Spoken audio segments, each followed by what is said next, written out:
Bienvenido y quiero felicitarte por apartar este espacio para profundizar en la palabra de Dios. Ahora vas a escuchar un mensaje de la Iglesia Bautista Highview en español en Louisville, Kentucky, en Estados Unidos. Nosotros existimos para llevar a todas las personas a conocer y seguir a Jesús. Deseamos ser una iglesia bíblica, una iglesia cristocéntrica, centrada en el Evangelio, que tiene una predicación expositiva. ¿Qué es una predicación expositiva?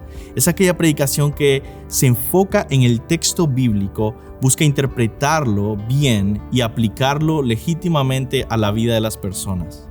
Ahora, yo quiero invitarte a que no solo escuches la predicación expositiva, sino que tú seas un oyente expositivo, que seas un oyente que abre su Biblia, que busca en el texto, que trata de entender la Escritura y aplicarla a tu vida. Oramos que Dios bendiga su palabra y que tú puedas conocer más a Cristo.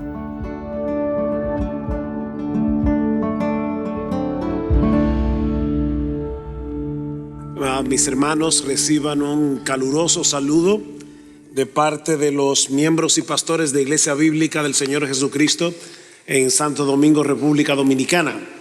Es un gozo enorme estar aquí.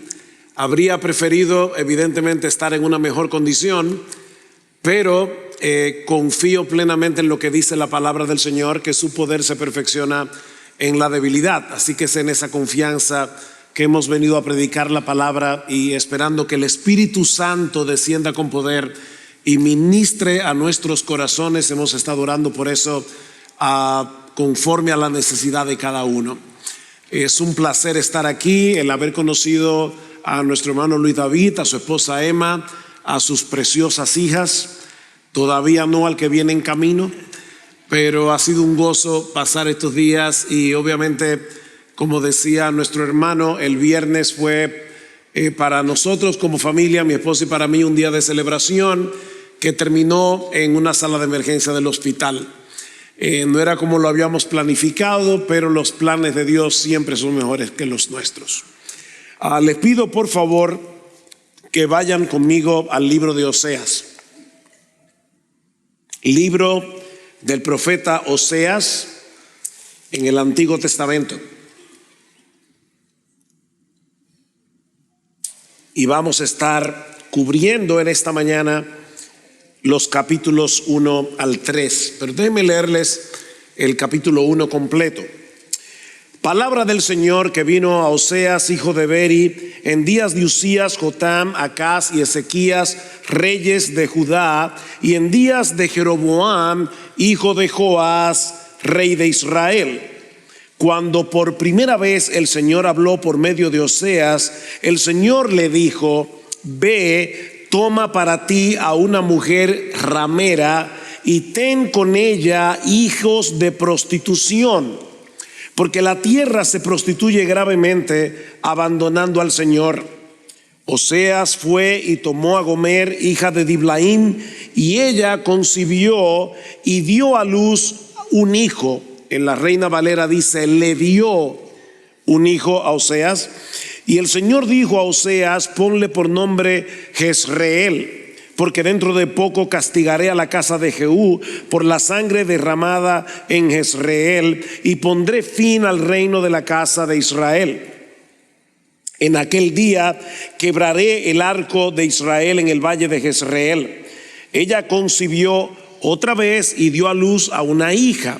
Y el Señor le dijo: ponle por nombre Lo-Ruama, porque ya no me compadeceré de la casa de Israel, pues no los perdonaré más.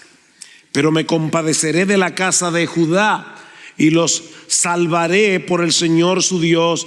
No los salvaré con arco, ni con espada, ni con batalla, ni con caballos, ni con jinetes. Después de haber destetado a los Ruamá, ella concibió y dio a luz un hijo. Y el Señor dijo: ponle por nombre Lo-Ammi, porque ustedes no son mi pueblo y yo no soy su Dios. Pero el número de los israelitas, aquí viene el contraste, será como la arena del mar, que no se puede medir ni contar. Y sucederá que en el lugar donde se les dice: no son mi pueblo, se les dirá: son hijos del Dios viviente. Y los hijos de Judá y los israelitas se reunirán y nombrarán para sí un solo jefe y subirán de la tierra, porque grande será el día de Jezreel. Una vez más, busquemos la ayuda del Señor. Padre, de nuevo te damos muchas gracias por darnos la oportunidad de estar en medio de tu pueblo, por darnos la oportunidad de predicar tu palabra. Tú conoces mejor que nadie la debilidad del mensajero, pero Señor, cumple tú en esta hora tu promesa de que tu poder se magnifica, se manifiesta precisamente en nuestra debilidad, para que sea evidente que no somos nosotros, es tu gracia. Ven y bendícenos ahora, Señor. Bendice a tu pueblo, y aun si hay alguno aquí que todavía no pertenece al pueblo de Dios, llámalos hoy eficazmente al arrepentimiento y a la fe, porque te lo pedimos en Cristo. Amén y amén. Muchas personas tienen la idea equivocada, muy equivocada, de que el Dios del Antiguo Testamento es diferente al Dios del Nuevo Testamento.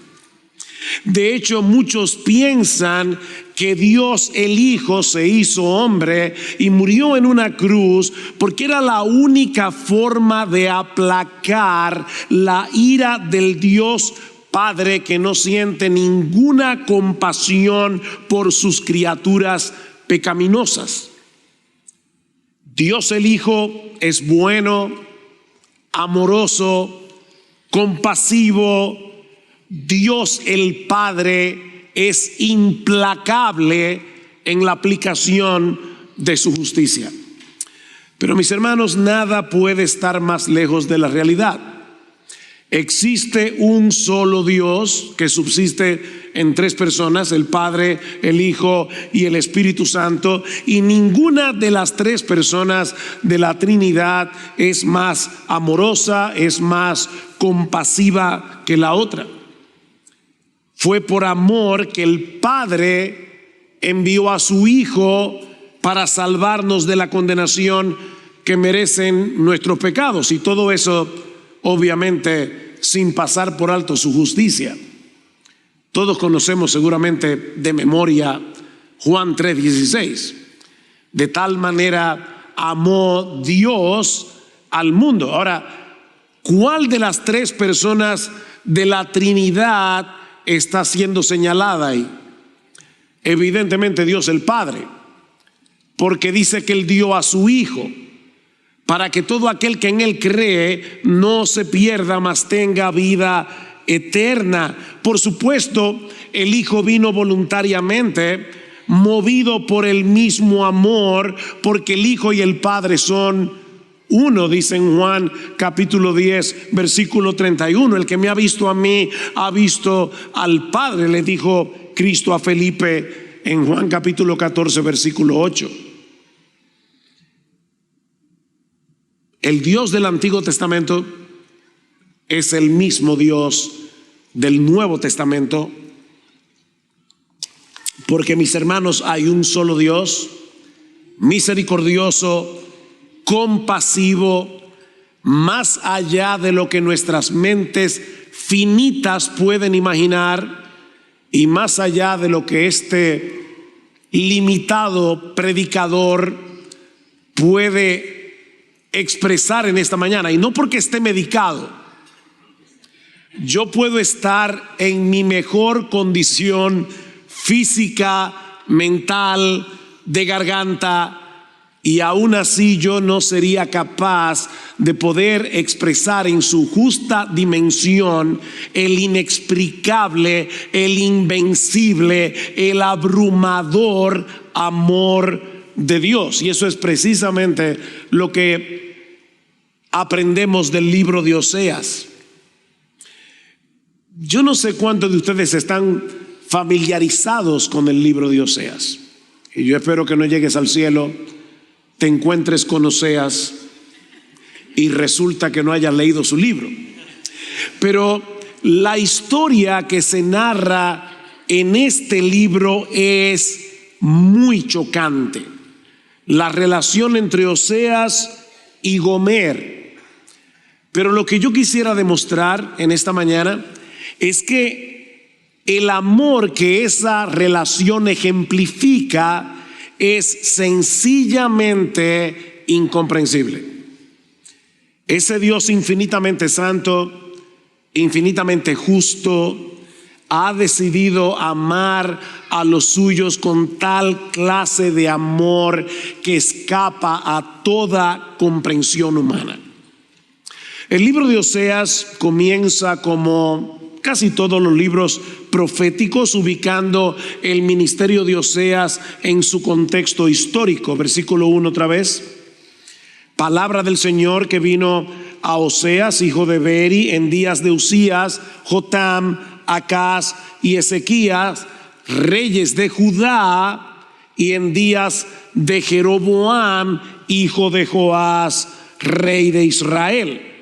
Me imagino que muchos de ustedes saben que en un punto de la historia las 12 tribus de Israel se dividieron en dos durante el reinado de Roboam, hijo de Salomón, quedando 2 tribus en el sur, que a partir de ahí se conoce como el reino de Judá, 10 tribus en el norte, llamado a partir de ese momento el reino de Israel. Y fue mayormente para esas 10 tribus del norte que Oseas profetizó. Durante la historia de estos 2 reinos, 19 reyes reinaron en el sur, 19 reyes reinaron en el norte. De los 19 reyes del sur, por lo menos la mitad era más o menos piadoso. Pero en el norte, todos los reyes fueron impíos. Tomando como punto de referencia a los reyes mencionados en el versículo 1, podemos decir con bastante certeza que Oseas comenzó su ministerio profético alrededor del año 750 antes de Cristo, concluyó cerca de la caída y cautiverio de Israel, las tribus del norte, por manos de el reino de Asiria en el año 722 antes de Cristo. Perdón.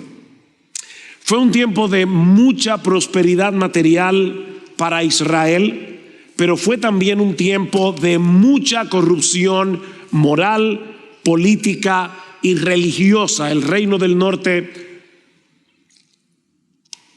se había prostituido adorando a Baal, el dios del clima y de la fertilidad, y de esa manera Israel cometió adulterio espiritual. Israel se había olvidado del Dios vivo y verdadero y comenzó a buscar prosperidad, satisfacción, significado en los ídolos falsos del mundo pagano que los rodeaba. Esa fue la sociedad a la que Oseas ministró. Hermanos, no muy diferente a la de ahora.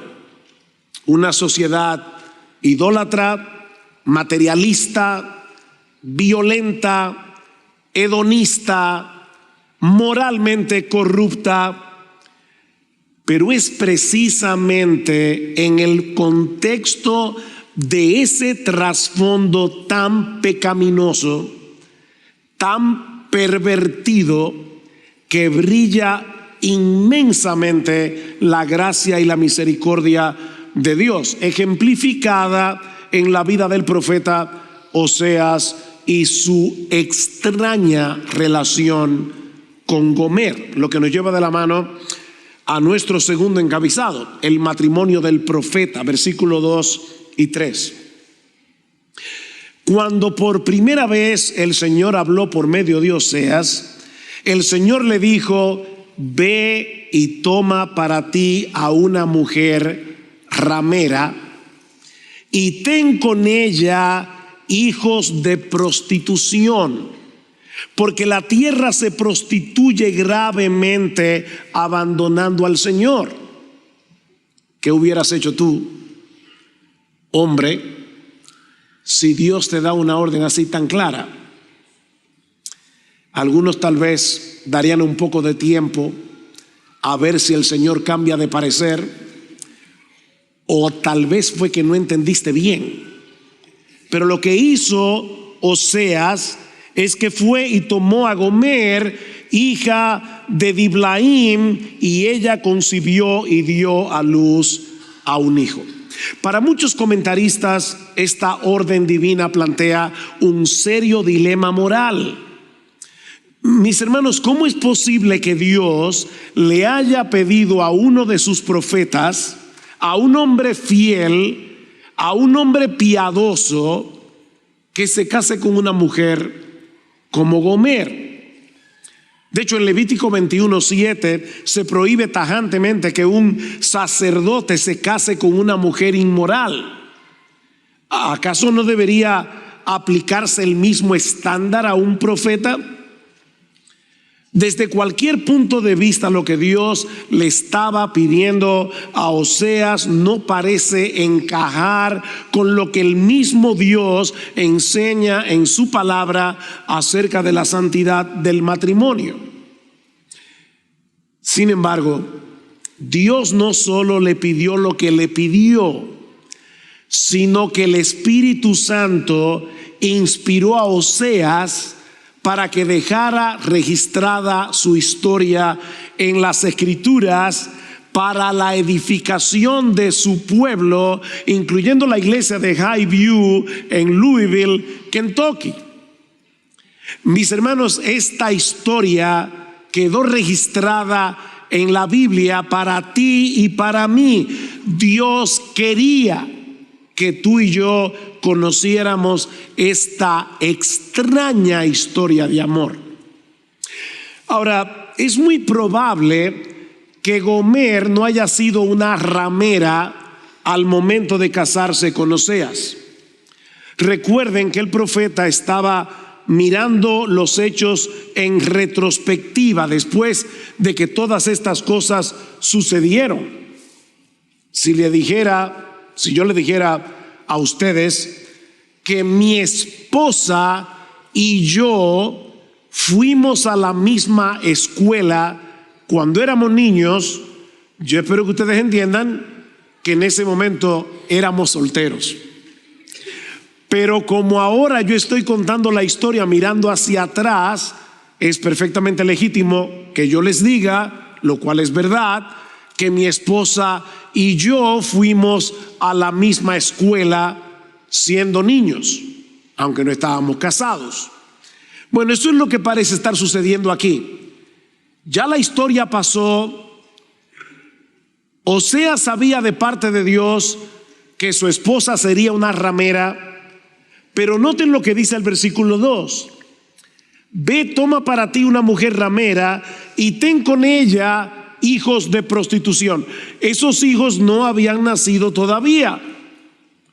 Gomer no tenía hijos al momento de casarse con Oseas, pero los hijos son mencionados desde antes de casarse. Ahora, habiendo hecho esta aclaración, de todas maneras, mis hermanos, lo que Dios le estaba pidiendo a Oseas es que le entregue su corazón a una mujer que lo iba a traicionar, a una mujer que no iba a apreciar su amor, a una mujer que lo iba a humillar como hombre profundamente.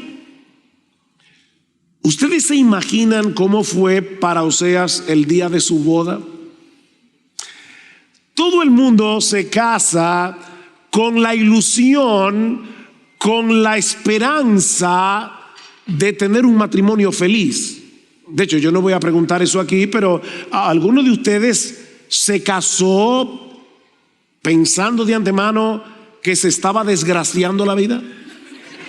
Bueno, yo creo que Oseas, yo no sé cómo eran las bodas en aquellos días, si la persona entraba por el altar del templo, pero sea como sea, Oseas sabía que él no tenía ninguna razón para esperar un matrimonio dichoso. Oseas sabía de antemano que no podía esperar un matrimonio feliz. Oseas, yo te estoy pidiendo que le entregues tu corazón a una mujer que no lo va a apreciar. Te estoy pidiendo que le entregues tu corazón a una mujer que terminará haciéndote infiel. Ahora, yo sé que esto suena muy chocante, porque de hecho lo es, pero lo que yo quiero demostrarte en esta mañana es que la historia que está detrás de esta historia es 1000 veces más sorprendente, porque sabes que tú y yo, y hablo aquí a los creyentes, tú y yo somos Gomer. Oseas no es más que una representación imperfecta, una sombra imperfecta de nuestro marido. Y nosotros somos una sombra, apenas una sombra imperfecta de lo adúltera que llegó a ser Gomer. Cuando Dios nos escogió para ser suyos desde antes de la fundación del mundo, no lo hizo porque resultáramos atractivos a sus ojos. Él conocía perfectamente el tipo de personas que habríamos de ser antes de venir a Cristo. Él sabía perfectamente todas las veces que tú y yo íbamos a pecar contra Él después de convertidos, incluyendo el pecado de la idolatría. Por favor, no te imagines a un idólatra postrado ante una imagen, ante una estatua de piedra. Juan concluye su primera carta escrita a cristianos diciéndole: nosotros estamos en el verdadero, en su Hijo Jesucristo. Este es el verdadero Dios y la vida eterna. Hijitos, guardaos de los ídolos. Hijitos creyentes, evangélicos, guardaos de los ídolos. Un autor llamado Brad Bickney define la idolatría, escucha esto, como cualquier cosa o persona que captura nuestro corazón, nuestra mente y nuestros afectos más que a Dios.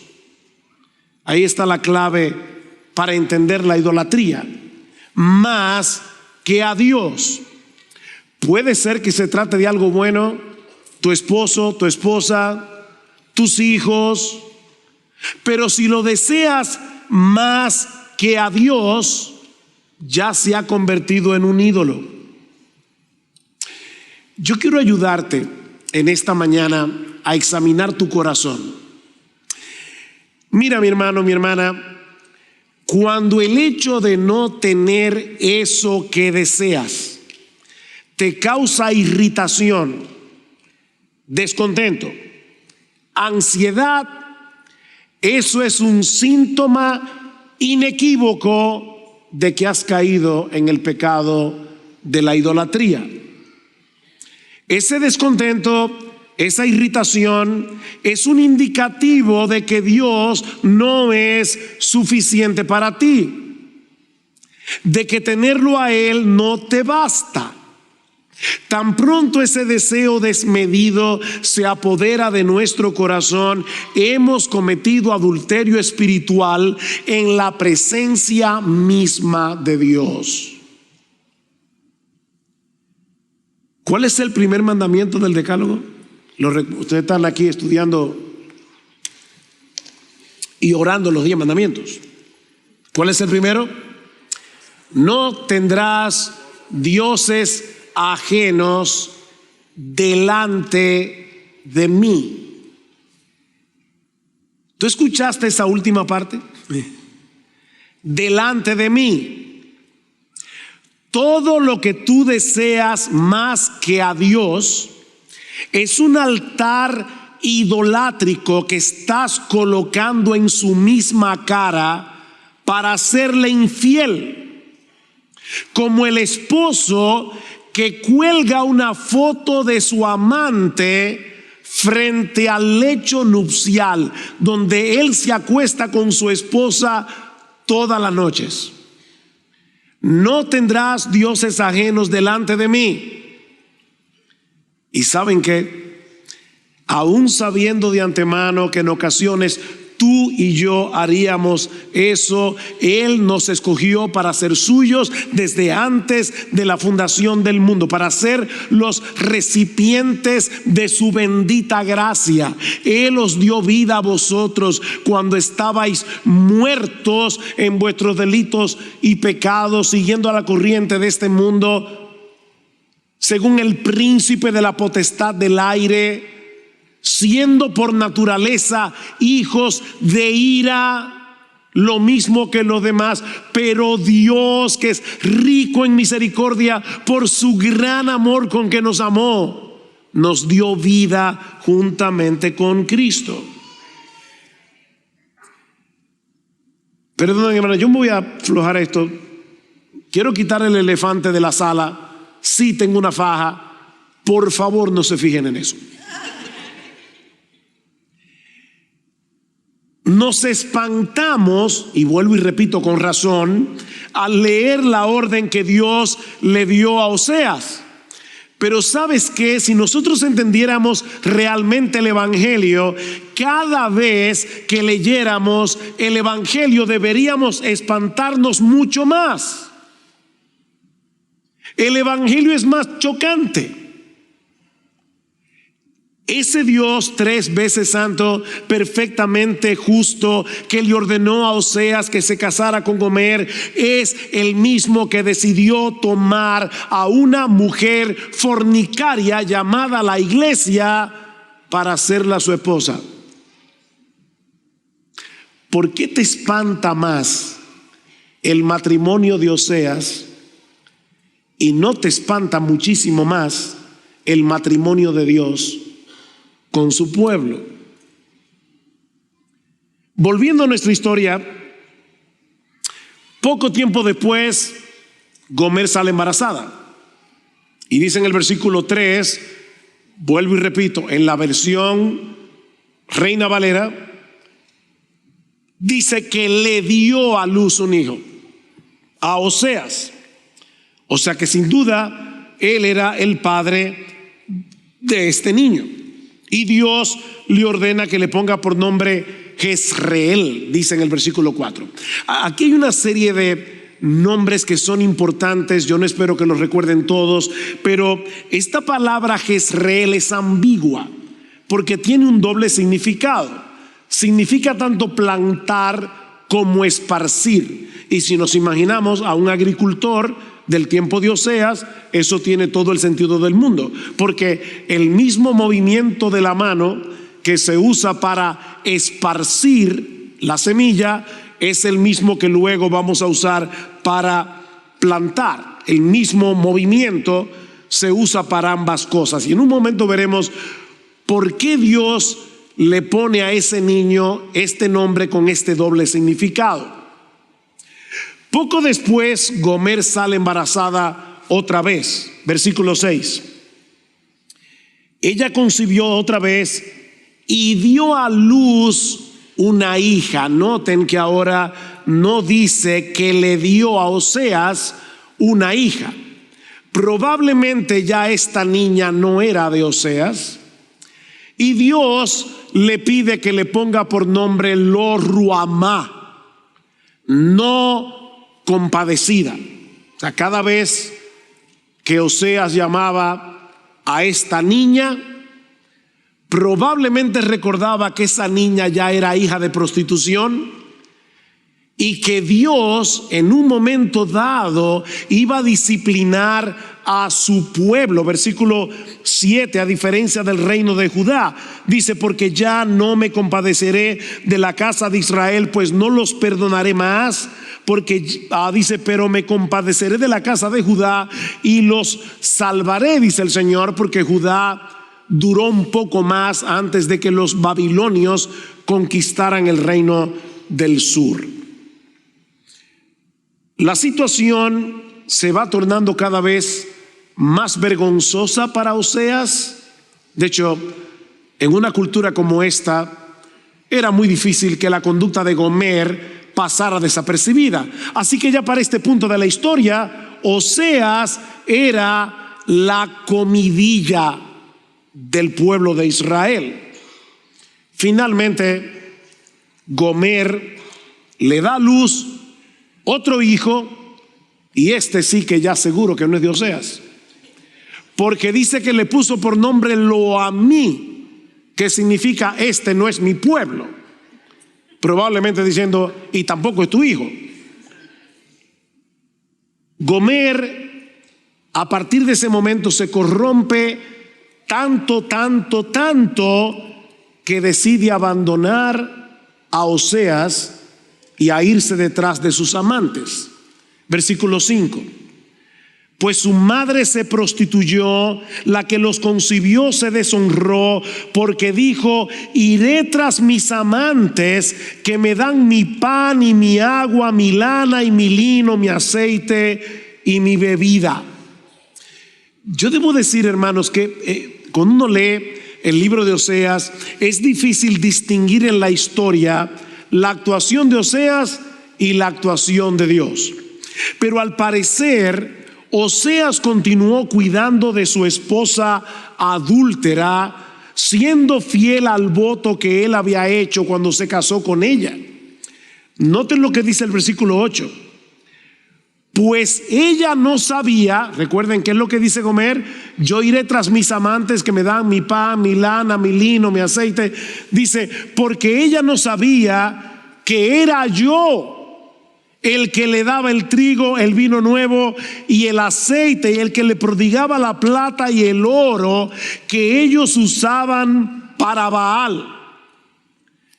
Nosotros no sabemos de qué manera Oseas, si estamos en lo correcto de que la historia se confunde aquí, la de Dios y la de Oseas, no sabemos cómo era que Oseas le hacía llegar a Gomer la cosa que ella necesitaba.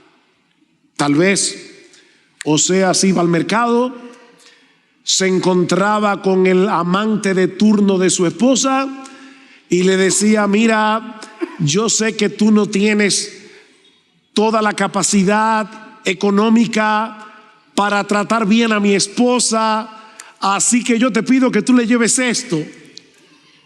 Y el amante llegaba a la casa y le daba el lino, la lana, el aceite a Gomer, y ella le daba un abrazo y le daba las gracias a su amante, porque ella no sabía que era su esposo que estaba cuidando de ella. Hermanos, otra vez, esto es chocante, pero yo te pregunto, ¿no cometemos nosotros el mismo pecado? Dime una cosa honestamente.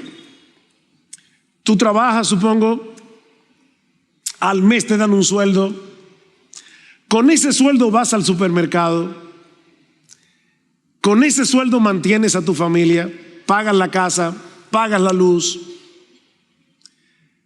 ¿Tú le das las gracias a Dios o le das las gracias en silencio a tu sueldo?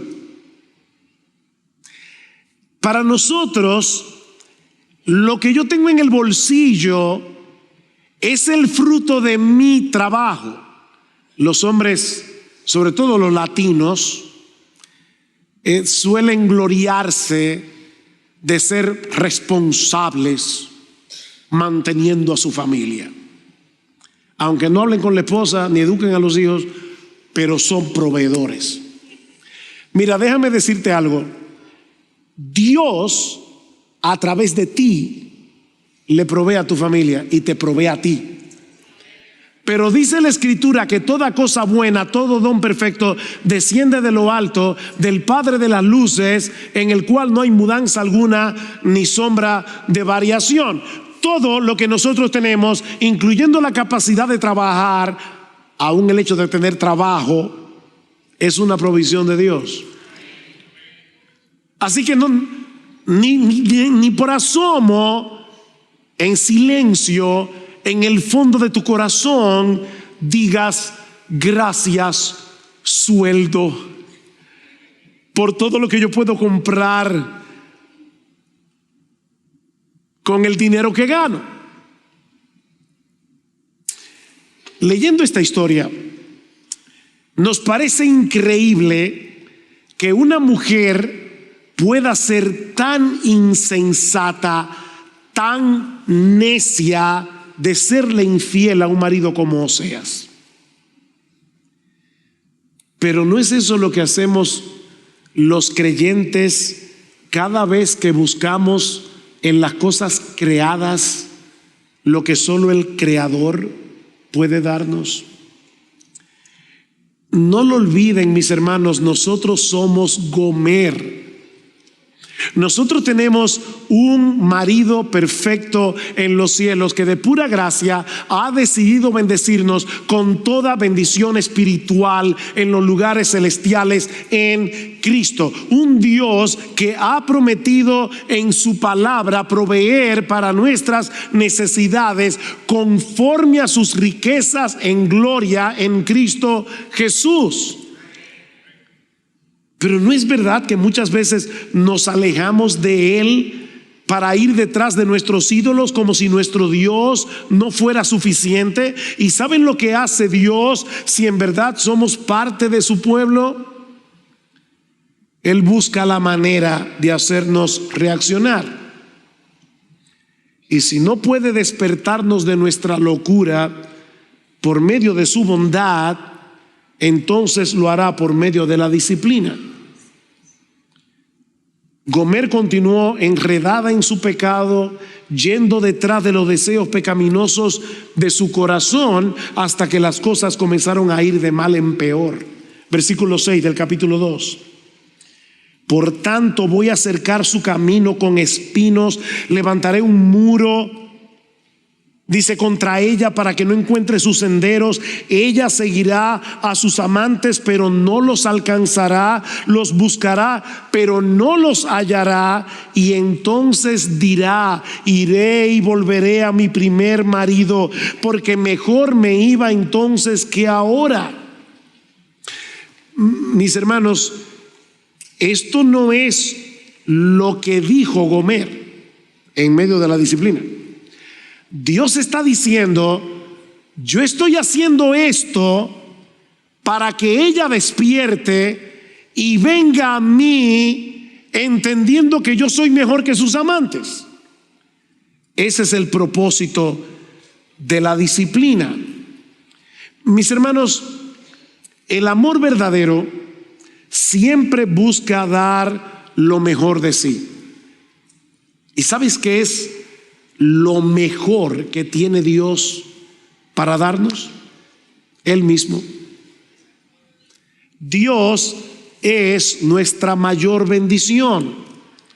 Él sabe lo que vamos a cosechar si nos alejamos de Él para ir detrás de nuestros ídolos, y es por eso que muchas veces nos deja cosechar las consecuencias amargas del pecado, hasta que digamos como el hijo pródigo: ¿cuántos jornaleros en casa de mi padre tienen abundancia de pan y yo aquí estoy pereciendo de hambre? El Señor quiere llevarnos a la sensatez de decir: iré y me volveré a mi primer marido, porque mejor me iba entonces que ahora. Pero lamentablemente esa no fue la reacción de Gomer. Todavía no acababa de entender que su esposo era 1000 veces mejor que sus amantes, hasta que recibió las consecuencias de su locura. Capítulo 2, versículo 9. Dice Dios: Por tanto, volveré a tomar mi trigo a su tiempo y mi vino nuevo a su sazón. También me llevaré mi lana y mi lino que le di para que cubriera su desnudez. Y entonces descubriré su vergüenza ante los ojos de sus amantes, y nadie la librará de mi mano. Haré cesar también todo su regocijo, sus fiestas, sus lunas nuevas, sus días de reposo y todas sus solemnidades. Devastaré sus vides y sus higueras, de las cuales, decía ella, son la paga que mis amantes me han dado. ¿Ven la locura? Lo que Dios le daba, ella pensaban que era la paga de sus amantes. La convertiré en matorral y la devorarán las bestias del campo. La castigaré por los días de los Baales, cuando ella les ofrecía sacrificios y se adornaba con sus arcillos y joyas, y se iba tras sus amantes y se olvidaba de mí, declara el Señor. Pero ahí no termina la historia. Versículo 14. Por tanto voy a seducirla, llevarla al desierto y hablarle al corazón. El propósito de la disciplina era volver a traer a Gomer a su marido. Eventualmente, Gomer fue desechada por sus amantes y fue tratada como una basura. Fue tal su degradación que terminó siendo vendida en el mercado de esclavos. Allí fue exhibida públicamente como una mercancía barata. Y por favor, no olviden ni por un instante que esta es una historia verdadera. Esto sucedió tal cual el libro le está contando.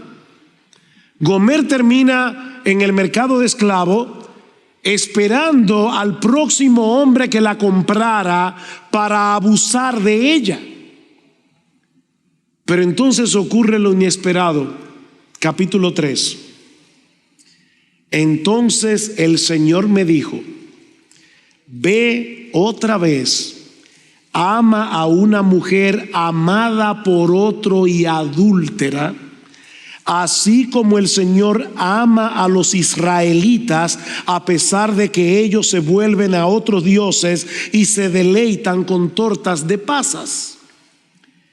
La compré pues para mí por 15 siclos de plata. Si vas al libro de Éxodo, te vas a dar cuenta que una esclava era vendida por 30. Gomer estaba en tan mal estado que ya no daban por ella ni la mitad de lo que se pagaba por una esclava. 15 siclos de plata y 1 homer y medio de cebada. Ahora, ¿ustedes se imaginan a Oseas participando en la subasta de su propia esposa? Todos los hombres en el mercado mirándola con desprecio, ofreciendo poca cosa, porque ya Gomer era un desecho humano, una basura. Esto tiene que haber sido increíblemente humillante para Oseas. Pero no solo estuvo dispuesto a pagar el precio que pedían por Gomer, sino que después que la compra, vuelve a reafirmarle su voto matrimonial. Versículo 3. Y le dije: te quedarás conmigo por muchos días. No te prostituirás ni serás de otro hombre, y yo también seré para ti. Una vez más, Dios quiere recordarnos que la actuación de Oseas, por extraordinaria que parezca, no es más que un pálido reflejo de lo que él habría de hacer por su pueblo. Versículo 4. Porque por muchos días los israelitas quedarán sin rey y sin príncipe, sin sacrificio y sin pilar sagrado, sin efod y sin ídolos domésticos. Después los israelitas volverán y buscarán al Señor su Dios y a David su rey, y acudirán temblorosos al Señor y a su bondad en los últimos días. Dios no había terminado de tratar con su pueblo. Israel iba a sufrir con creces las consecuencias de su adulterio, pero aún en medio de este mensaje de juicio que Oseas pronuncia contra el pueblo, la misericordia divina vuelve a brillar de una forma extraordinaria. Vayan otra vez al capítulo 1, versículo 9. Dice: y el Señor dijo: ponle por nombre Lo a mí, porque ustedes no son mi pueblo y yo no soy su Dios. Pero el número de los israelitas será como la arena del mar, que no se puede medir ni contar. Y sucederá que en el lugar donde se les dice no son mi pueblo, se les dirá son hijos del Dios viviente. Capítulo 2, versículo 14. Por tanto voy a seducirla, llevarla al desierto, hablaré al corazón y allí le daré sus viñas y el valle de Acor por puerta de esperanza. ¿Saben lo que significa la palabra Acor en hebreo? Significa problema. En Acor fue donde apedrearon a Acán. Acán fue el que cometió la primera infidelidad contra Dios en medio de la tierra prometida. Y ahora Dios está diciendo: ustedes siguen cometiendo infidelidades contra mí, pero créanme, yo voy a convertir el valle de problemas en un valle de esperanza. Y allí cantará como en los días de su juventud, como en el día que subió de la tierra de Egipto. Sucederá en aquel día, declara el Señor, que me llamarás Ishi, y no me llamarás más Baali, porque quitaré de su boca los nombres de los Baales y nunca más serán mencionados por sus nombres. En aquel día haré también un pacto con ellos, con las bestias del campo, con las aves del cielo y con los reptiles de la tierra. Quitaré de la tierra el arco, la espada y la guerra, y haré que ellos duerman seguros. Versículo 19. Te desposaré conmigo para siempre. Sí, te desposaré conmigo en justicia y en derecho, en misericordia y en compasión. Te desposaré conmigo en fidelidad y tú conocerás al Señor. ¿Se dieron cuenta que en el versículo 19 3 veces Dios le dice a su pueblo: te desposaré, te desposaré, te desposaré? Cientos de años más tarde, si has leído la carta de Pablo a los romanos, sabrás que Pablo cita estos versículos de Oseas para mostrar que la apostasía de Israel no frustró el plan redentor de Dios. Por un lado, Dios se reservó un remanente fiel de pura gracia, pero por el otro lado, Dios usó el pecado de su pueblo, el rechazo del Mesías, para que lo clavaran en una cruz y de esa manera salvar a su pueblo y a toda la familia de la tierra, según el pacto que Dios hizo con Abraham. Ni el diablo ni nadie puede frustrar los planes de Dios. Israel crucificó a su Mesías sin saber que en esa cruz Dios estaba mostrando su amor para con los vasos de misericordia, dice Pablo en Romanos capítulo 9, que Él preparó de antemano para gloria, a los cuales también ha llamado, no solo de los judíos, sino también de los gentiles.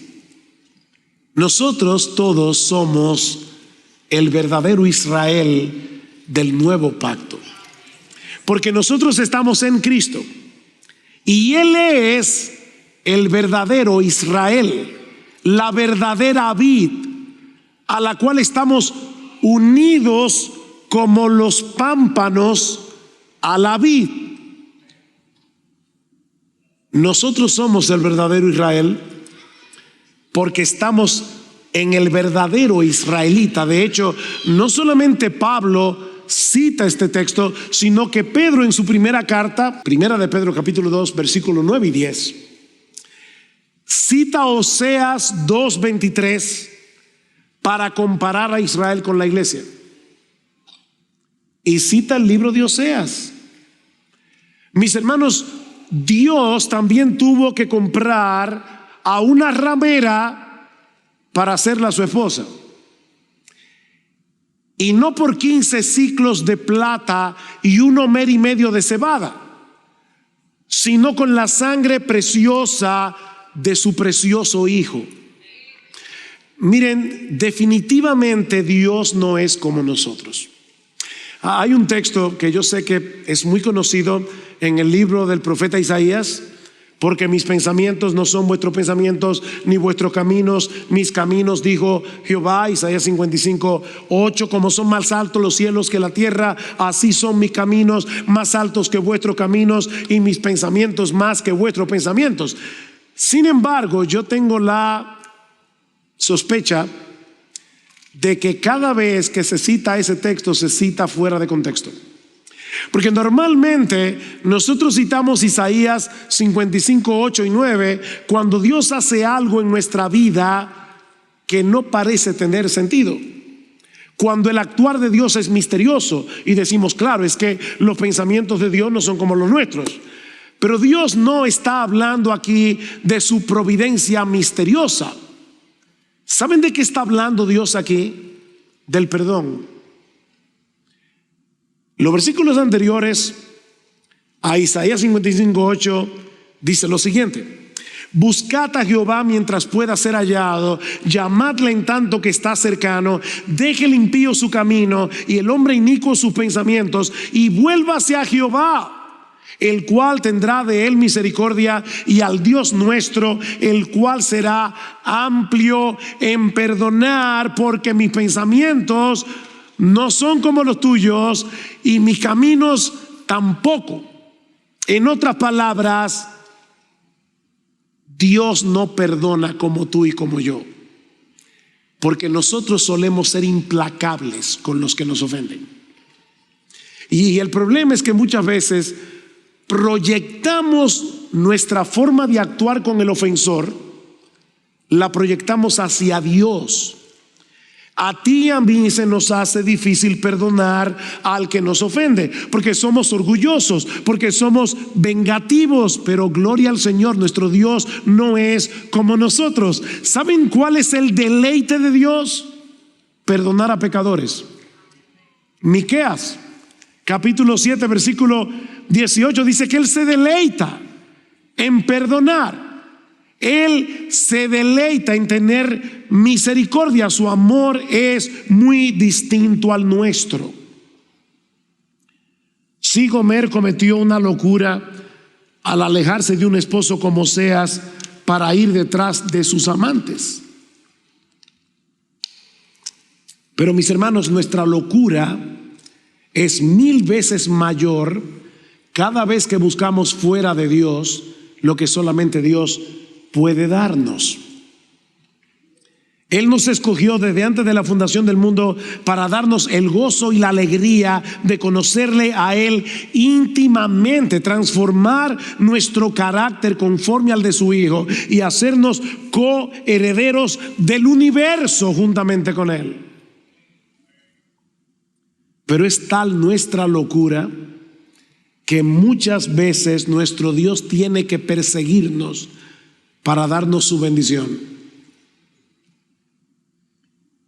Una de las cosas que más me impresiona del libro de Oseas es que en ningún momento, lean el libro completo, en ningún momento Oseas nos revela lo que había en su corazón mientras Gomer le estaba siendo infiel. pero Dios se vale de su profeta para revelarnos lo que había en el suyo. Es muy humillante que un hombre desnude su corazón delante de otros hombres para mostrar su dolor por una esposa que lo ha traicionado, por una esposa que lo ha despreciado.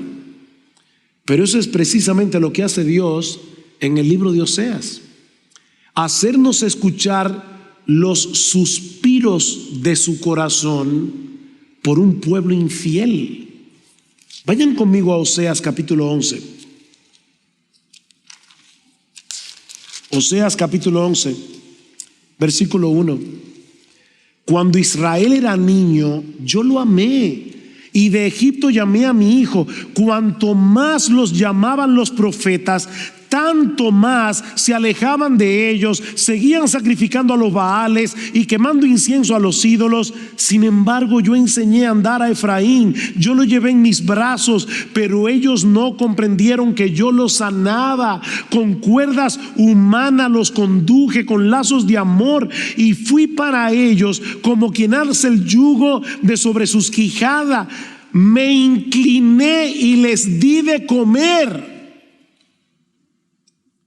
Yo le decía a mi esposa esta mañana, pensando en la prédica de hoy, decía: mira, para ser honesto, yo no me siento bien. Pero yo le decía: yo quiero que el Señor me ayude para que podamos ver a Dios un poquito como Él es. Porque yo creo que nosotros tenemos una imagen sumamente distorsionada de Dios.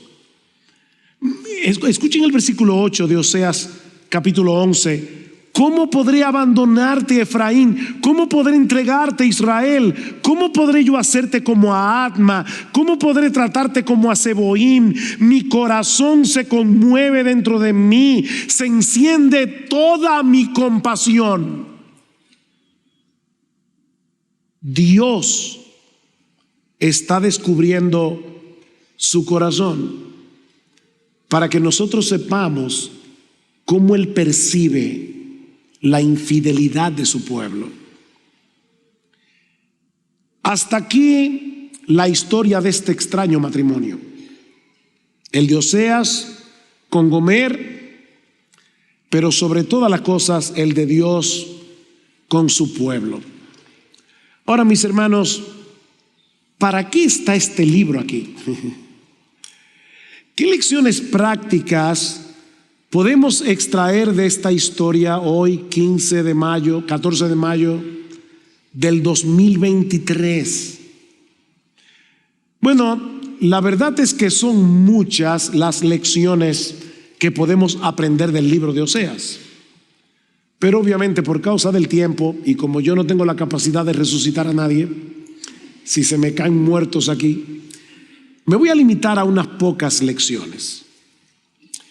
En primer lugar, yo creo que este libro nos muestra la verdadera cara del pecado y cómo podemos luchar eficazmente contra él. Mis hermanos, cada vez que un cristiano busca fuera de Dios lo que solo Él puede darnos, está cometiendo adulterio espiritual. Yo supongo que en este salón hay varias solteras, varios solteros. Si tú eres como yo, me imagino que te quieres casar. Y déjame decirte, ese es un buen deseo. Es más, un fantástico deseo.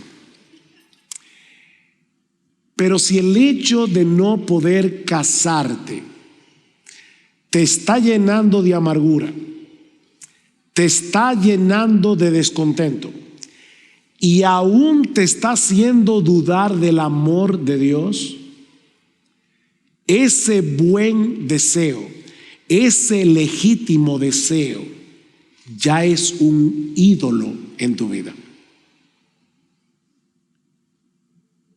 Tu marido celestial no está siendo suficiente para ti. O tal vez estás casada y honestamente quisieras tener otro marido.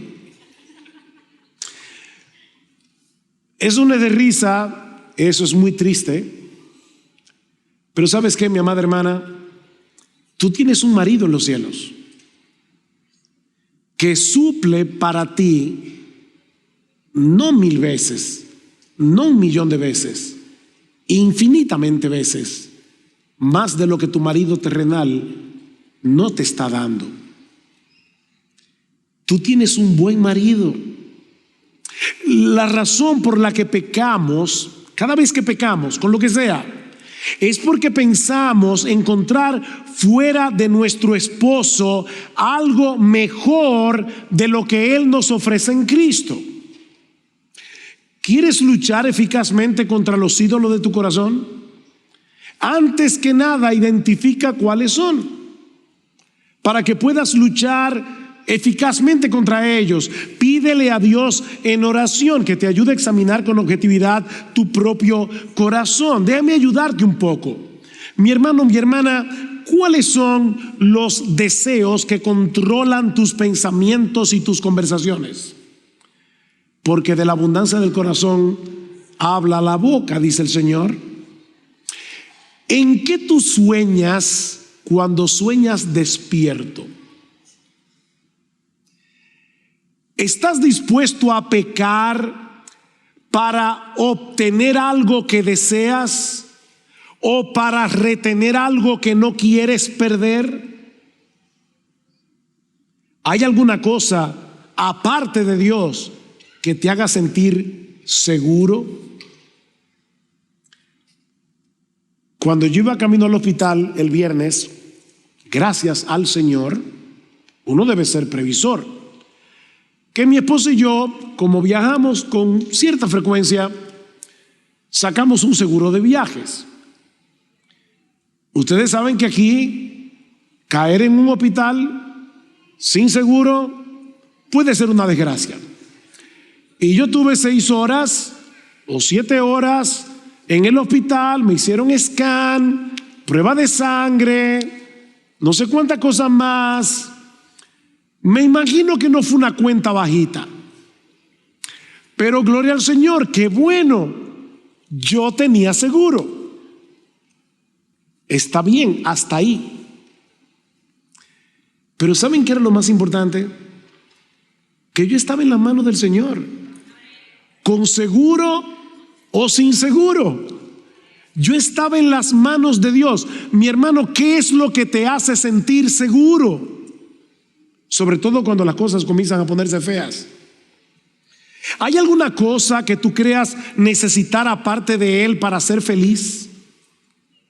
¿O para que tu vida tenga propósito y significado? ¿Cuáles son tus temores? ¿O lo que te causa ansiedad? ¿Cuáles son las cosas que te irritan o te producen descontentos? Porque todas esas cosas, temores, ansiedad, irritación, ¿saben lo que son? Alarmas que Dios ha puesto en nosotros para hacernos ver que nuestros deseos están saliendo de control. Y vuelvo y repito, pueden ser deseos legítimos. Así que mi hermano, mi hermana, examínate a ti mismo y luego recuerda quién es tu marido.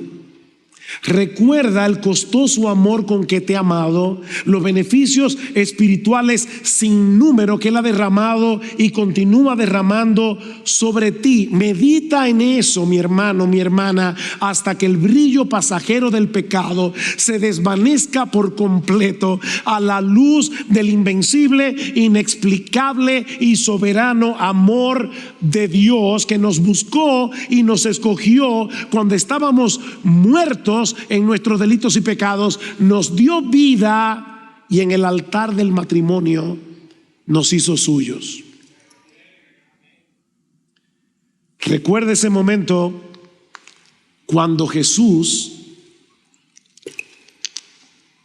te dijo al corazón: yo, Jesús, te tomo por esposa delante de nuestro Dios y prometo serte fiel y verdaderamente fiel en los sufrimientos y gozo, en pobreza y abundancia, en salud y enfermedad. Yo prometo amarte y alegrarte como tu compañero, no hasta que la muerte nos separe, sino por los siglos de los siglos. Vuelvan otra vez al capítulo 2 de Oseas, versículo 16. Ya yo lo leí y les dije que había un juego de palabras aquí. Ahora déjenme explicar esto. Sucederá en aquel día, declara el Señor, que me llamarás Ishi, mi marido, y no me llamarás más Baali, que significa mi Señor. Para nosotros Baal, ¿verdad?, es un ídolo falso, pero la palabra Baal en hebreo lo que significa es Señor, y muchas veces se usa para hablar de un Señor duro, para hablar de un Señor demandante y cruel. De manera que lo que Dios está diciendo aquí es: cuando yo te despose conmigo otra vez, cuando yo por fin te saque de tu locura y te haga volver a mí, tú vas a comenzar a deleitarte en mí y no a verme simplemente como tu Señor, que lo es, sino como tu marido. Yo creo que Piper tiene razón cuando dice que una de las enseñanzas esenciales de este libro es que nosotros debemos amar apasionadamente a Dios como nuestro marido y no simplemente servirle como nuestro Señor. Ahora, no me malentiendan. Nosotros debemos obedecer a Dios como nuestro Señor porque lo es, pero la razón es porque lo amamos como nuestro marido. No es un servicio legalista, no es un servicio servil. No es que yo me levanto por la mañana y leo la Biblia y oro porque tengo el temor de que si no lo hago me va a caer un rayo del cielo. Es porque yo amo a mi marido y me gozo en su palabra y quiero oír su voz y quiero estar en el día del Señor, donde el pueblo redimido se congrega no como una obligación, sino como algo que le da gozo a mi corazón, porque yo quiero tener comunión íntima con mi Señor. En segundo lugar, también aprendemos de esta historia que los creyentes somos tan amados por Dios, con un amor tan abrumador, que no somos gente necesitada de amor. No somos de esos que van por el mundo demandando que otros nos amen. No te hagas la víctima, porque no lo eres. Ay, pastor, es que usted no conoce mi historia. Mira, no conozco tu historia, pero si tú eres creyente, yo conozco la historia de redención de la que tú eres parte.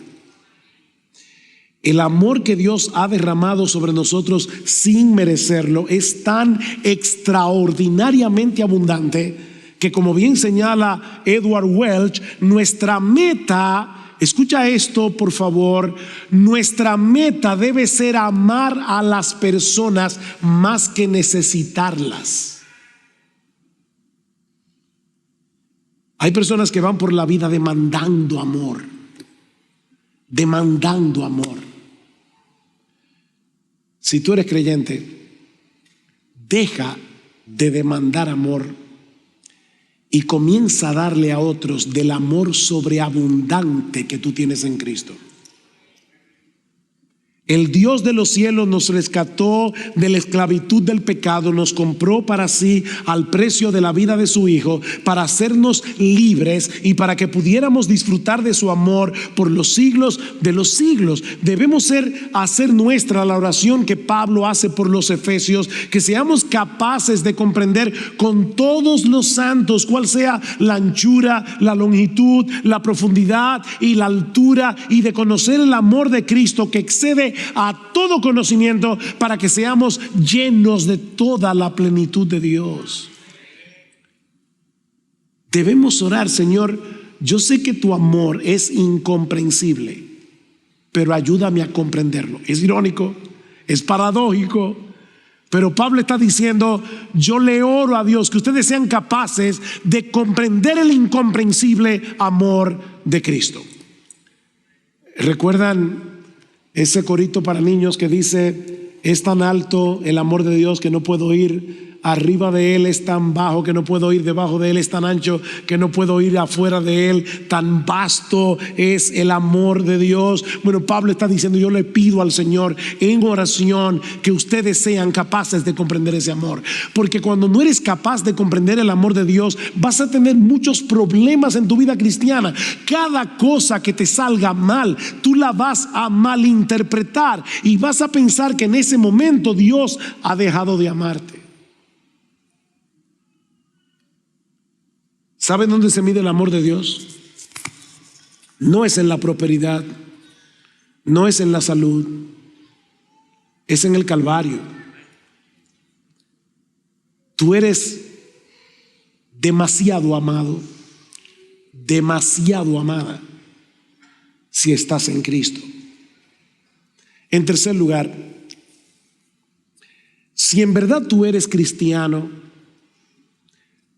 y esto era algo que le oraba al Señor esta mañana, porque yo no conozco la condición de tu corazón, pero si tú eres cristiano y en este momento te has enfriado en tu relación con el Señor, tú sabes que tú no estás bien con el Señor,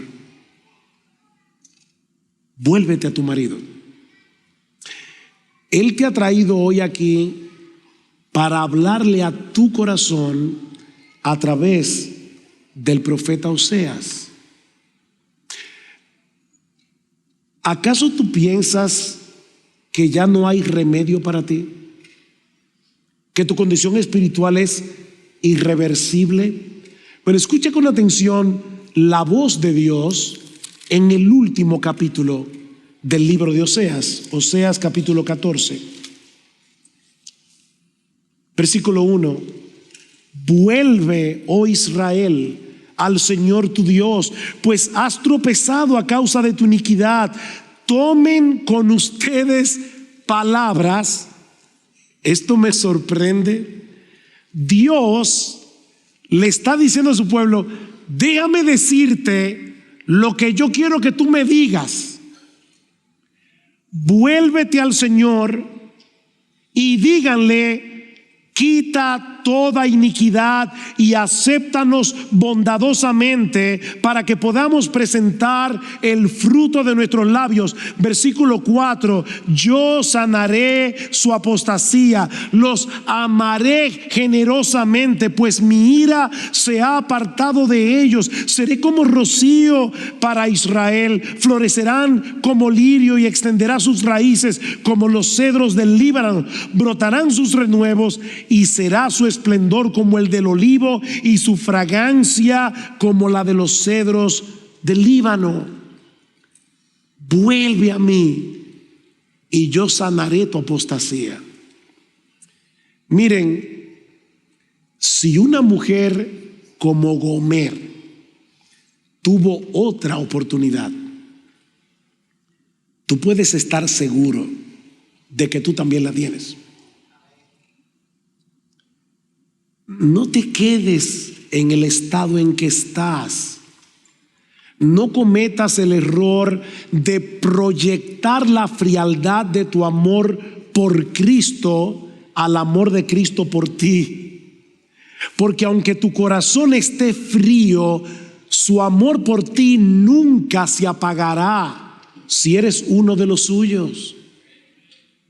¿Tú recuerdas las palabras con que Juan inicia el capítulo 13 de su evangelio? Dice que Jesús amó a los suyos que estaban en el mundo y los amó hasta el fin. Ahora, no olvides lo que sigue después.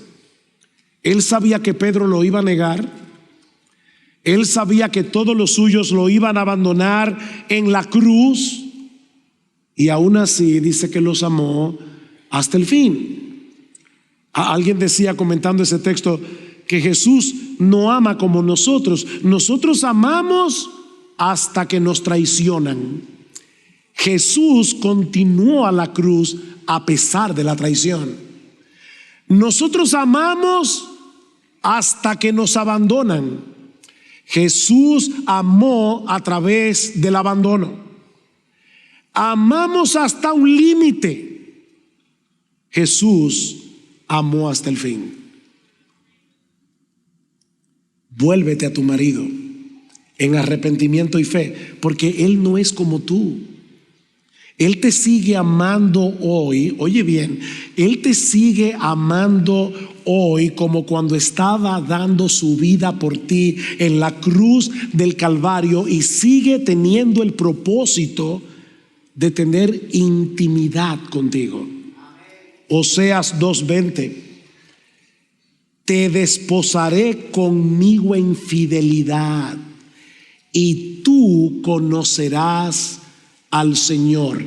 Y no olvides que en la Biblia la palabra conocer se usa nada más y nada menos que para hablar de las relaciones íntimas entre un esposo con su esposa.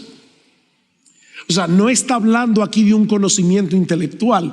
Lo que Dios está diciendo es: óyeme, arrepiéntete, ven a mí, confiesa tu iniquidad, confiesa la frialdad de tu corazón, yo te desposaré y tendrás intimidad conmigo.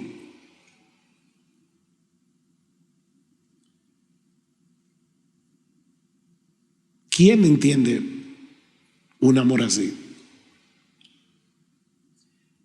Y si hay alguien aquí que todavía está sin Cristo, fuera de ese pacto matrimonial, mi amigo, solo me resta suplicarte que no desprecies al Dios amante que nos revela su corazón en este libro. Porque así como es infinita su misericordia para los que se refugian en Él por medio de la fe en su Hijo, así de infinita será la aplicación de su justicia en el infierno para aquellos que rechazan su oferta de salvación en Cristo y mueren en sus pecados. Es por eso que Oseas concluye con estas palabras de advertencia: ¿quién es sabio que entienda estas cosas? ¿Quién es prudente que las comprenda? Porque rectos son los caminos del Señor y los justos andarán por ellos, pero los transgresores tropezarán en ellos.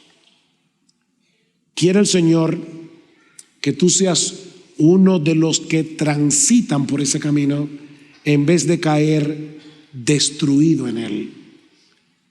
Mi amigo, abandona los ídolos de tu corazón y acógete hoy por fe a la misericordia de Dios en Cristo, que tomó el lugar de pecadores en la cruz para que todo aquel que en Él cree no se pierda, mas tenga vida eterna.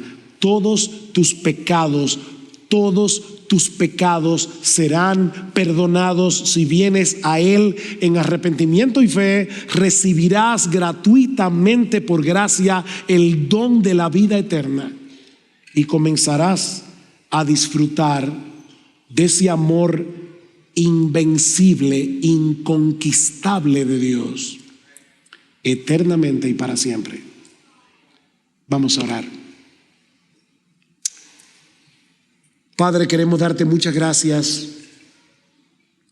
por habernos dado de nuevo la oportunidad de predicar tu palabra,